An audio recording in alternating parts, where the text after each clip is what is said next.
Ebya Eddy Kenzo okufuuka inginiya bitabulidde ddala abantu bangi obutambi wamma ogenda kubanga obufuna maaso awo tebikomye okwo bitwaliddemu ne mukyala we minisita Nyamutoro ate ye Hajjat Stecia Mayanja munage naye akangudde ku ddoboozi olwabo abamujweteka ebigambo mu kamwa akatambi ogenda kubanga okafuna maaso awo shiba kalungi naye muyina maaso awo nammere Justin banage naye atabuse bubi nnyo wamu ne Frank Abaho balista Timoko otadde Tamale mirundi Junior akatambi ogenda kubanga okafuna maaso awo z'ensonga za Hajjat Zurah wamu n'omwana we Nisha eyarepingibwa tebinnaba kuggwa yadde n'akatono omugamba mutya mwasibye mutya abantu bange kansubire nti muli bulungi ba mikwano nga enkola yaffe mbasaba video eno mugimpere like era n'ensaba gwe wenna atanaba kusubscribinga wano ku Stecia News Extra nti mukwano subscribinga era onyigene mu notification bell olemesubwanga byonna byemba nteekayo wano ku Stecia News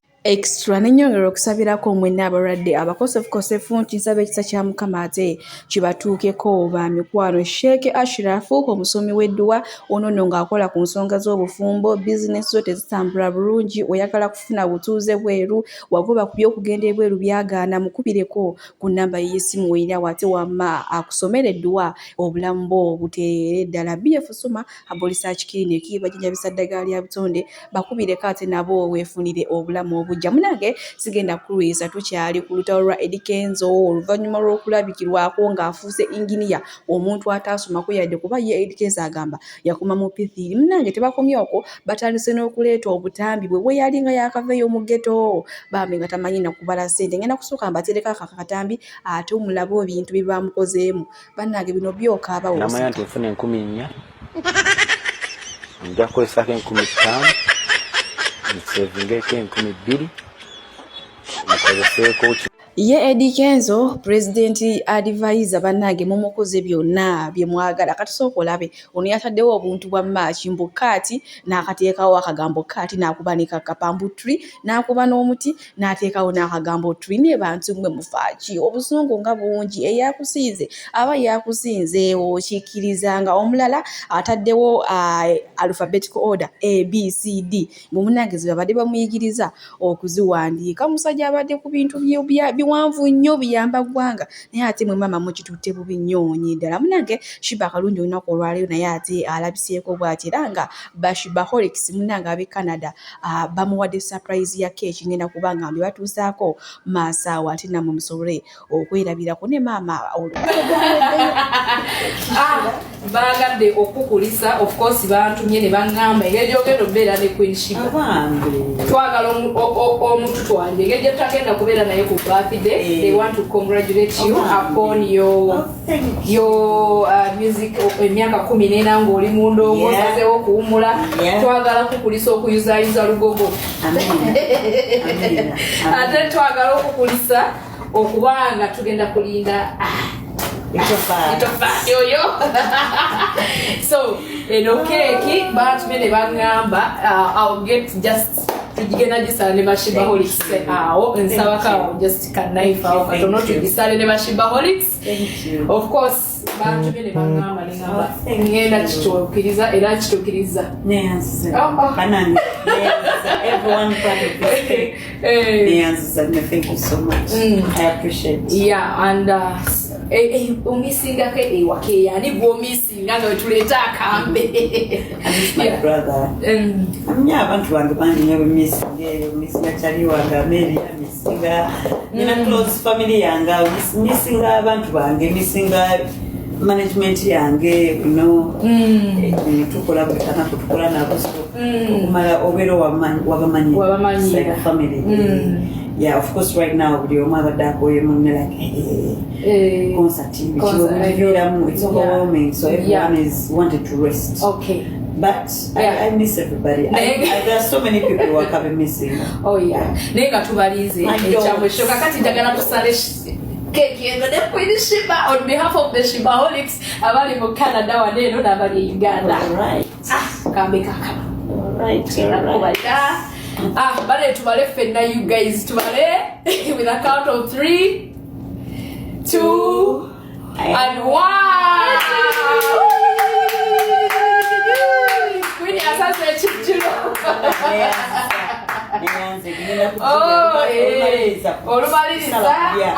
nga tugisala nga tugirya.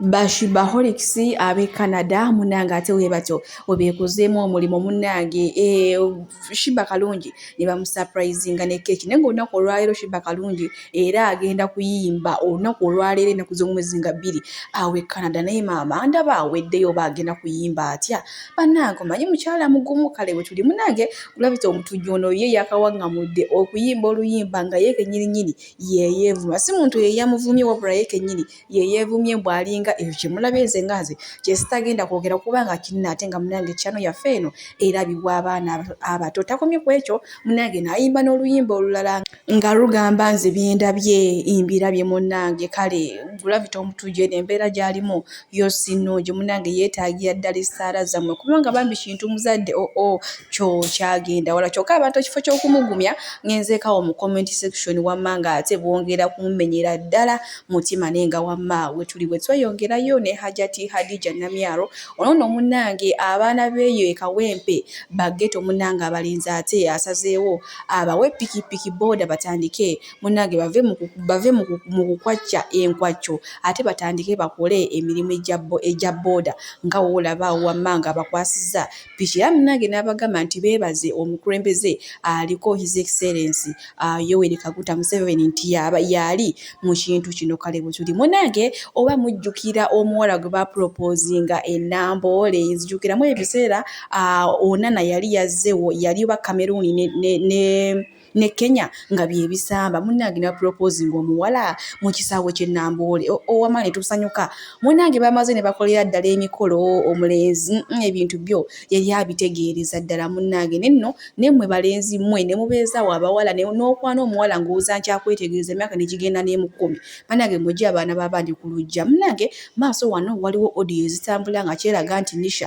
ye yazitadde nga yeegayirira maama we ave mu bino ebintu oba si ekyo bigenda mufuukira akabasa ngenda kubanga nzibateerako audio zino namwe ate muzeewulirireko tusobole okweyongerayo ba mikwano n'agaleero. Amitakkiriza naye mami bamututte ng'abantu balinga ng'abakuŋŋaanye.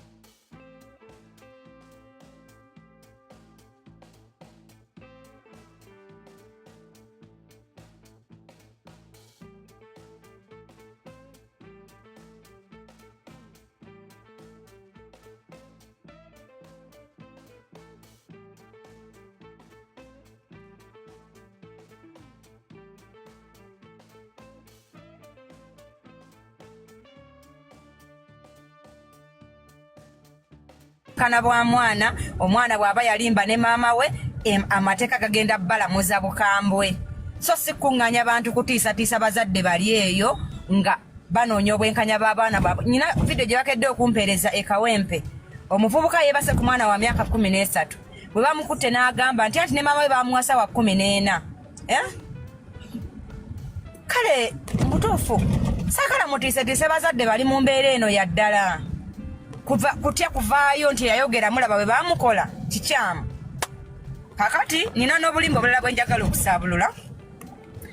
Waliwo audio wedde etambula nga bagamba nti omwana yakubidde maama we n'amugamba maama manye bigenda kutuukako manye olumwa kale badde bakubidde ku nnasa nzize okubategeeza nti omwana w'omukyala talina ssimu era obwo obulimba bwe mulaba butambuzibwa.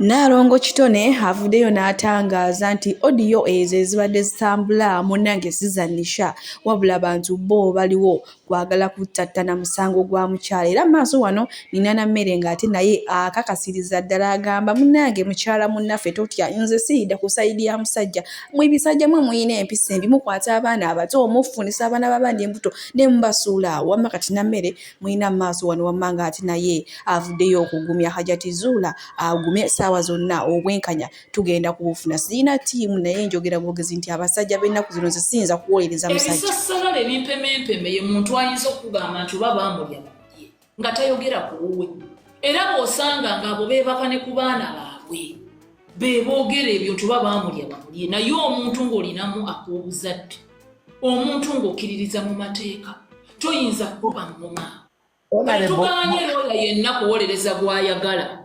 kyetutakkiririzaamu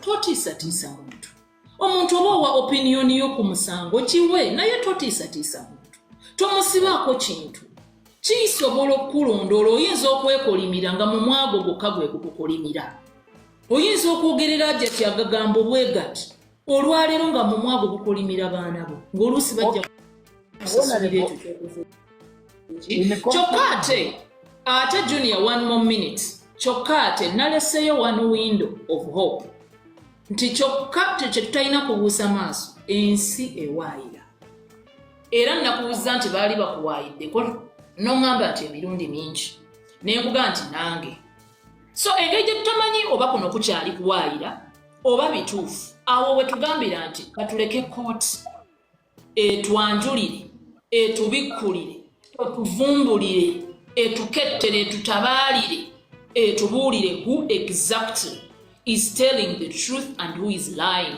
Bwe nakeera ku makya olw'okuba ŋŋamba nti Hajjat Zurah must get justice nentiisatiisa Haji nentiisatiisa bala nentiisatiisa abamu nabo ne batiisatiisa side eno what we are going to have is a market. What we are going to have is emptiness. What we are going to have is empty noise. Maliriza nga ŋŋamba era nga ŋŋamba abantu seek to matter to people who matter. Justin Namere Nsubuga, I matter to people who matter. Nti nali ku graduation nga maliriza lo nga ndina muzadde wange. Junior Tamale mirundi yaliwo yandaba n'ekifaananyi kyaffe nga tulina Matamale senior naawe bayibayo nkyaki.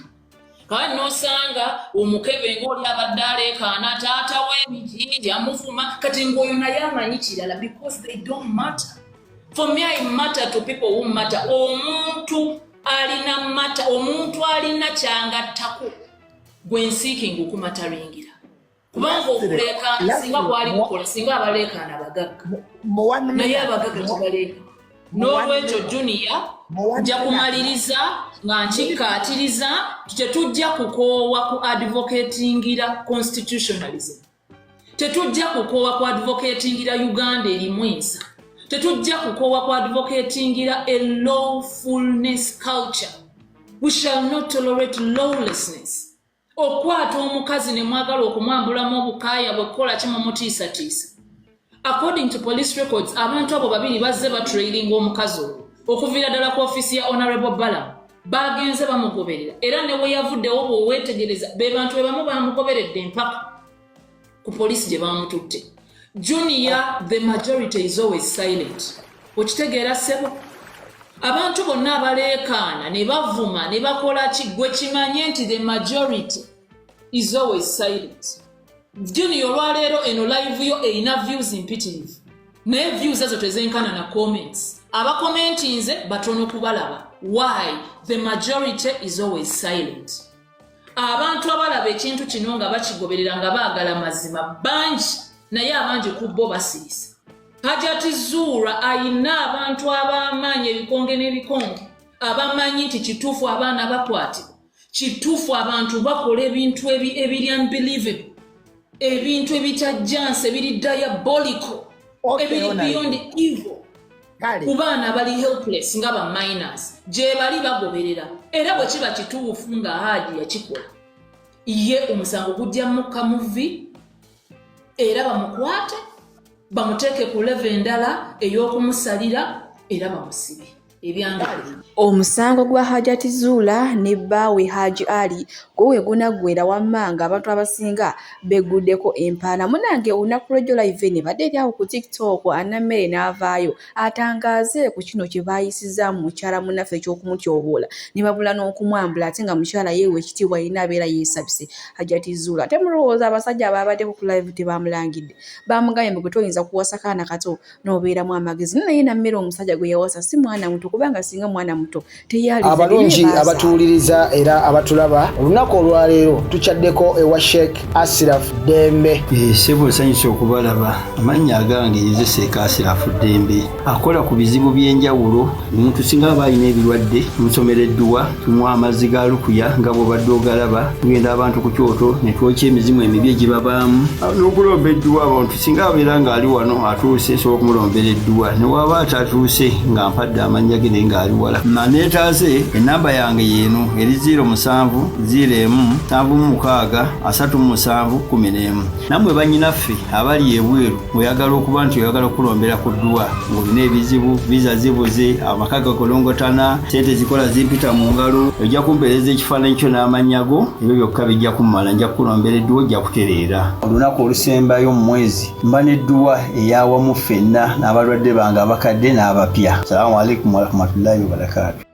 Hajjat Stecia Mayanja avudde mu mbeera olwawe munanga ate abamusibako ebigambo munnaye Canada yamulemye baamumye empapula munnange nga bwe tumumanyi nti ye tanyigirwa mu ttooke muyina maaso wano ng'ate abaanukudde bo baabyogedde twabalabye naye nze sigenda ate kubaatuukiriza mannya wabula kambatuuseko ye kennyini gwe baabyogeddeko nammwe ate ng'abannyonnyola nze kambasiibulire wano omukama abampeere byonna bye musinga okwagala gwe wena ayagala Souvenirs Extra bannange yena mukambwe bitya mugenda kumukakasa.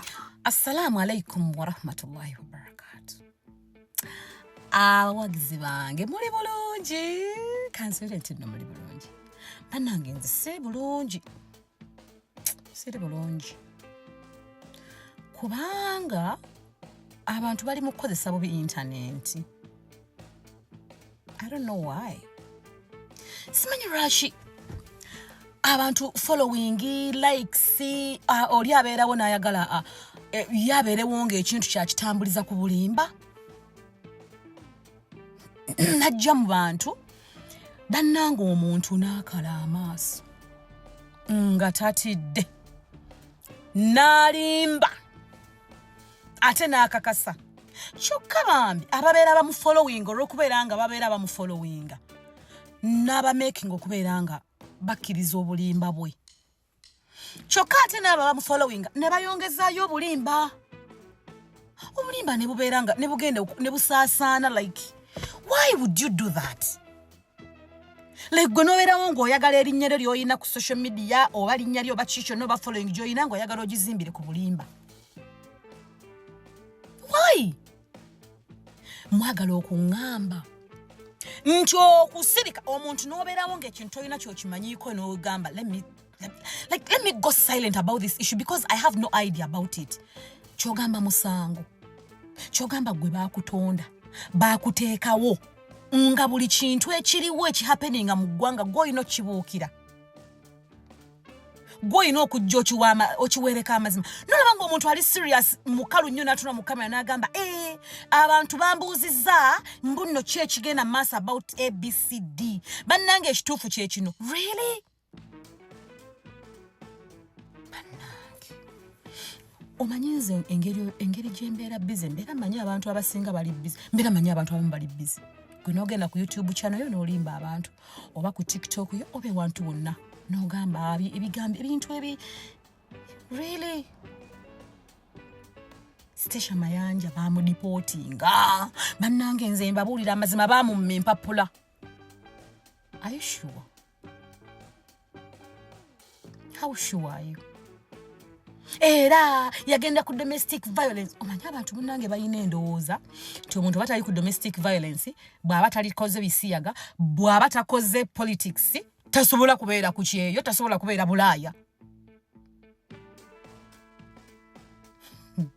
Ate era abo abantu be bamu balina endowooza nti omuntu bw'aba alina empapula tasobola kudda waabwe. Bw'aba alina PR kakati aba tasobola kudda waabwe. Why would she do that? Honey, ebigendererwa bye si ebigendererwa byange. Binali nzija wano. Sina we nakutuuza. Nti bannange ngenze ekintu ngenda kikola bwe nti mmale nkikole bwe nti. So if you don't know, keep quiet. toyina kyogenda vaako than wonobeerawo ng'abantu obeera obawa ever false information abantu bakumanyire nti oyo abeera alimba babeere nga bamanyi bannange baazimumma bannange naakola apiiru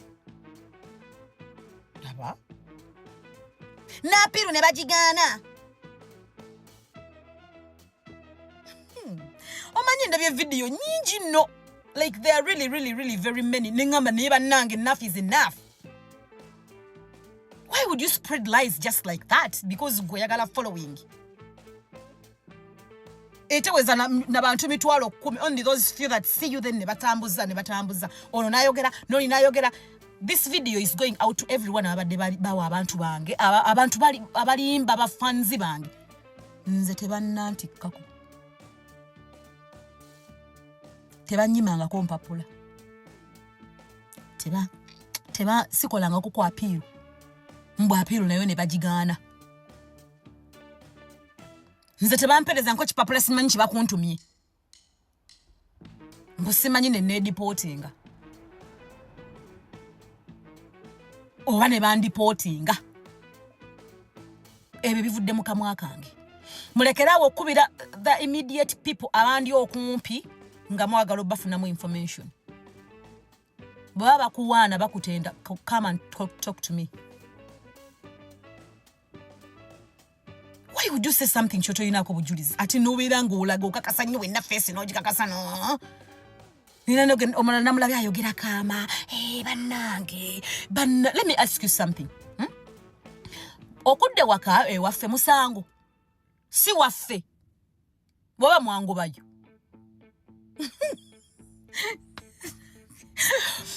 omanyi muyinza oba mwangu bawe waffe nga I don't know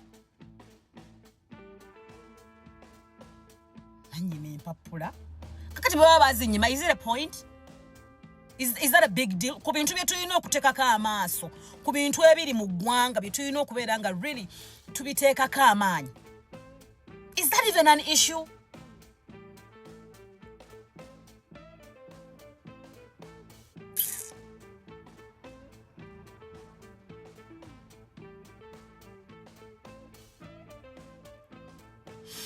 Tebandipotingangako sikola nko kwa apiiru nze nafuna dempa yendage lwaki njogera ebyama byange omanyi abantu ontu abeera onagamba kankuba ekibozo ekyobulimba aveeyo simanyi lwaki gwe omuntu obeerawo ng'oyagala bagambe nti amawulire gw'osoosa ofulumya amawulire so you don't care oba ofulumiza matuufu oba ofulumiza makyamu naye the point is gw'osoosa okugafulumya. Leero nno nze ndi mukkakkamu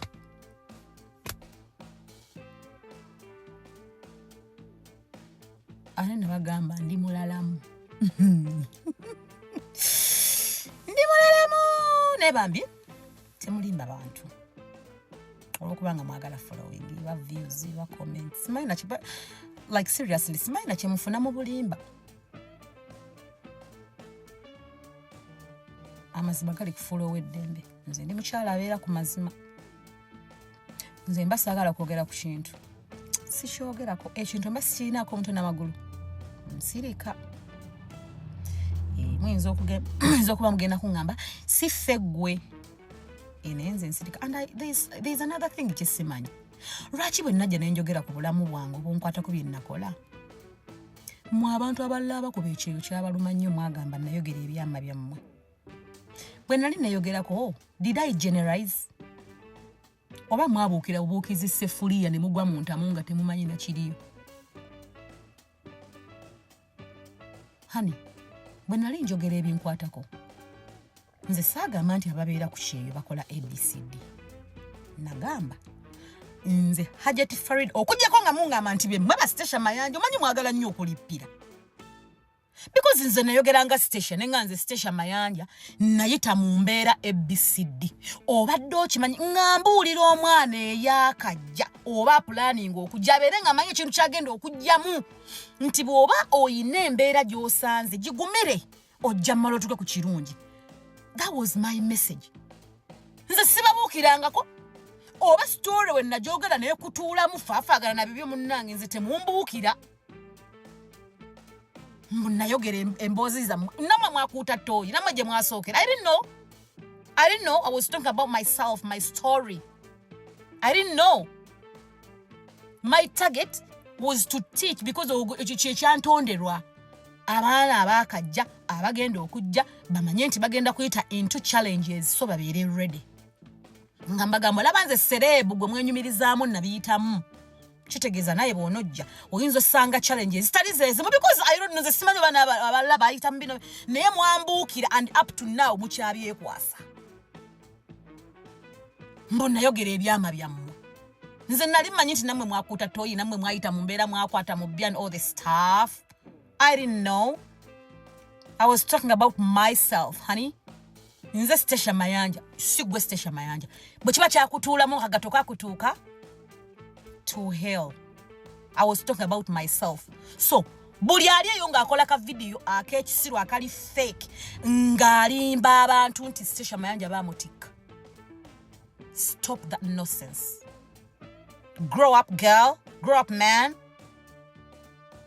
Funa ebyokukola tebantikkangako. Tebalintikka. Tebanyima nko papula. Sikola nko kwa appeal. Kati mwabagala okumanya wendi. Nze musawo Namaganda Sylvia. Era nga ndi musawo omutendeke ate era ng'akola n'ekitongole kibayita Bright Future Superior Unique Manufacturers ebirungi. Kikola eddagala erya herbal nga lirya 100% natural. Alina osteoporosis, alina rheumatoid arthritis, alina ebirwadde biri mutawaana bya joints, omugongo, afunye accident, bannange byose byenjawulo. Kaddio kitegeeza omutima, fasitula kitegeeza.